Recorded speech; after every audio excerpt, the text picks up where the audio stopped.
And Jesus turned to them and said, "Daughters of Jerusalem, do not weep for me. Weep for yourselves and for your children. For if people do these things when the tree is green, what will happen when it is dry?" Imagine the sorrowful procession as Jesus carried his cross to Golgotha. Among the crowd were women weeping and wailing for him. In the midst of his own suffering, Jesus paused, looked at them, and spoke words that were as surprising as they were profound. Jesus' statement, "For if people do these things when the tree is green, what will happen when it is dry?" is a powerful metaphor. The green tree represents a time of life and blessing, whereas the dry tree symbolizes a time of judgment and desolation. Jesus was highlighting the stark reality of human sin and the dire consequences that would come if people acted so cruelly even in his presence, the green tree of life. His words, "Do not weep for me, weep for yourselves and for your children," were a warning. Jesus foresaw the coming destruction of Jerusalem and the suffering that awaited the people.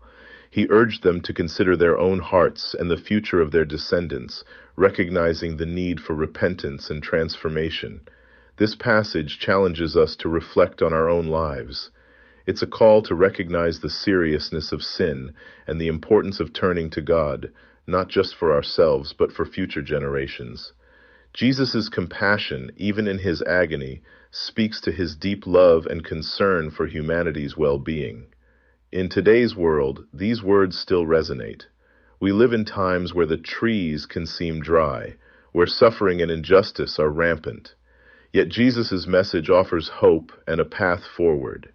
It's a call to introspection, repentance, and a commitment to living out God's love and justice in our lives.